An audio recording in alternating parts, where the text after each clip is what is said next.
নমস্কার বন্ধুরা, কেমন আছেন সবাই? আজকে চলে এসেছি কালীঘাটে। চিনতে পারছেন না তো? আমিও প্রথমে চিনতে পারিনি। হ্যাঁ, এটাই আমাদের কালীঘাটের কালী মায়ের মন্দির। গত কয়েক বছর ধরে এই মন্দিরের সংস্করণ চলছিল। এখন তা সম্পূর্ণ হয়েছে। তাই নতুন রূপে মন্দিরকে দেখতে আমি চলে এসেছি। নতুন রূপে মন্দিরকে সাজাতে সব কিছুই কিন্তু ওলটপালট হয়ে গেছে। তাই এখন কোন দিকে দরজা দিয়ে ঢোকা যাবে, কোথা থেকে পুজোর ডালা কিনবেন, মন্দির কতক্ষণ খোলা থাকবে, সব কিছুই বলবো এই ভিডিওতে। তাই পুরো ভিডিওটা দেখতে থাকুন। আর যারা এখনও আমার চ্যানেলটা সাবস্ক্রাইব করেননি তারা ঝটপট আগে সাবস্ক্রাইব করে ফেলুন।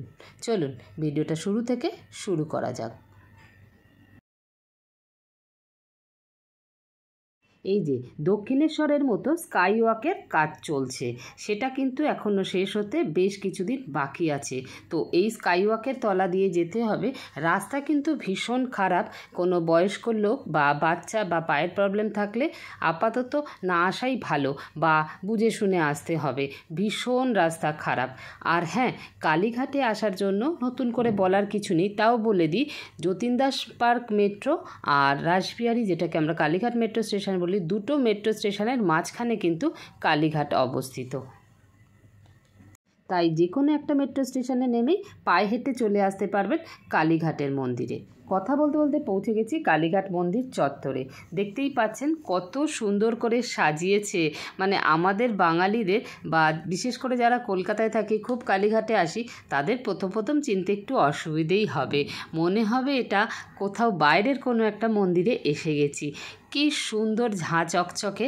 আর দেখতেই পাচ্ছেন এই করিডোরটা কত সুন্দর সাজিয়েছে। ডান দিকে এরম রেলিং করে একটা করে ঘন্টা, আর এইখানে সব পুজোর ডালার দোকানগুলো বসিয়েছে পরপর। এটা 2 নম্বর গেট। কালীঘাটের মায়ের মন্দিরের কিন্তু 5খানা গেট। এই যে ডালার দোকানগুলোকে সাজিয়েছে সুন্দর করে, ওপরে কিন্তু সমস্ত দেবদেবীর ছবি আঁকা রয়েছে, যেটা রাত্রিবেলা লাইট জ্বলার পরে কিন্তু ভীষণ সুন্দর লাগছে। চলুন এবার মন্দিরের ভেতরে ঢোকা যাক। আমি চলে এসেছি 3 নম্বর গেটে। তো আমি 3 নম্বর গেট থেকে প্রবেশ করব। আপনারা চাইলে কিন্তু 1, 2, 3, 4, 5 যে কোনো গেট দিয়েই প্রবেশ করতে পারেন। 3 নম্বর গেট দিয়ে ঢুকলেই বাঁদিকে দেখতে পারবেন এই রকম সুন্দর সাজানো। এই যে ফোয়ারাটা দেখতে পাচ্ছেন, এটা কিন্তু মায়ের কুণ্ড পুকুর। এটা মন্দিরের বাইরে ছিল আগে, এটাকেও এখন মন্দিরের ভেতরে এনে বাউন্ডারি ওয়াল করে দেওয়া হয়েছে। আর এই বাউন্ডারি ওয়ালের গায়ে দশমহাবিদ্যার টেরাকোটার কাজ ফুটিয়ে তোলা হয়েছে, যেটা রাত্রিবেলা লাইট জ্বালার পরে অপূর্ব সুন্দর লাগছে দেখতে। এই মন্দির সংস্করণের দায়িত্ব নিয়েছেন রিলায়েন্স গ্রুপ অফ ইন্ডিয়া, যার খরচা আনুমানিক 100 কোটি টাকারও ওপরে।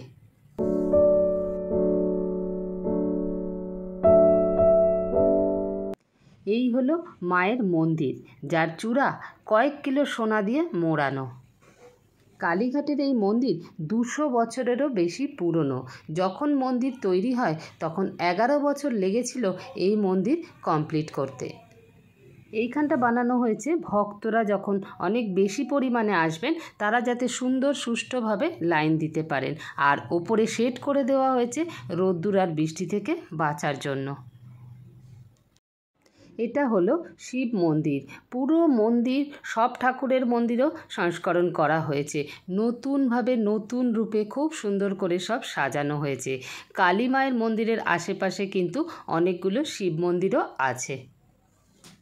এইখানে মা কালীকে আপনার মনের ইচ্ছে জানিয়ে সেটা পূরণ হওয়ার জন্য ঢিল বাঁধতে পারেন। এটা হলো 2 নম্বর গেট, যেটা বাইরে থেকে আপনাদের প্রথমে দেখালাম। পুরো দেখুন মন্দির চত্বরে সমস্ত জায়গাটা সুন্দরভাবে সাজিয়েছে। রঙের কালার কম্বিনেশন এত ভালো করেছে। এই যে, আর এইগুলো হলো অফিস ঘর।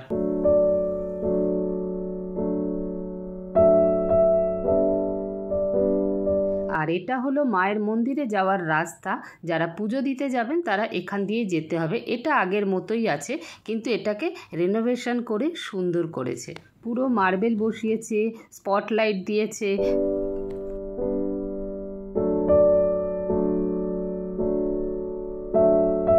এই দিকে দিকেও ভক্তদের দাঁড়ানোর জন্য আরেকটা ব্যবস্থা করা হয়েছে, সেটারও ওপরে শেড দেওয়া হয়েছে।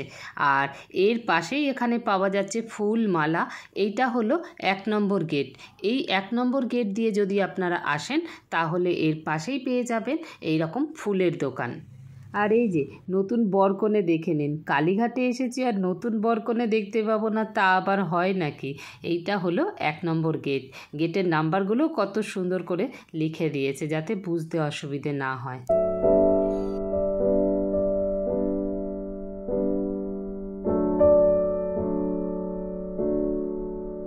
মন্দিরের কারুকার্যগুলো নানা রঙের রং দিয়ে কত সুন্দর করে ফুটিয়ে তুলেছে দেখুন। আর রাত্রিবেলা লাইট জ্বালার পরে অপরূপ লাগছে।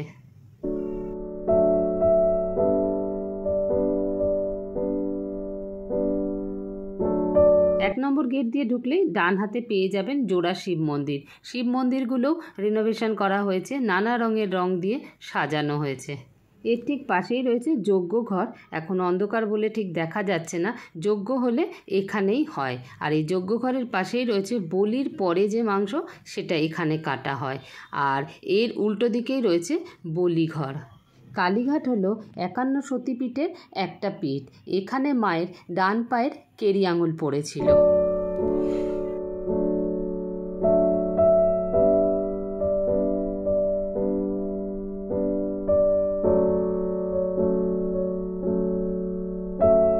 এই যে মা যেদিকে তাকিয়ে আছেন, মায়ের একদম সোজাসুজি কিন্তু এই বলি হয়। কালীঘাটে কিন্তু পশু বলির প্রচলন এখনও আছে।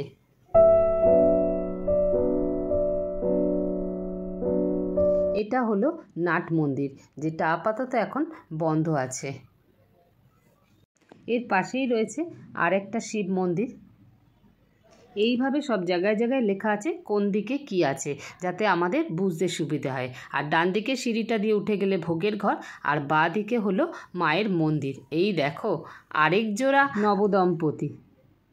মায়ের মন্দিরের ভেতরও কিন্তু খুব ভালোভাবে সংস্করণ হয়েছে।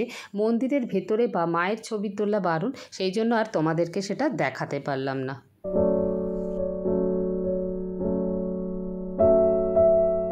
এই দেখো ফটোগ্রাফারও নিয়ে এসছে, বাড়ির লোকজনও আছে, এখানে ফটোশ্যুট হচ্ছে।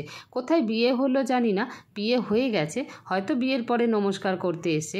কালীঘাটে বিয়ের কিন্তু একটা প্রচলন এখনও আছে। এটা হলো 4 নম্বর গেট। এই দিক থেকেও চাইলে তোমরা প্রবেশ করতে পারো। আর একটুখানি বসার জায়গা দেখতে পেলাম।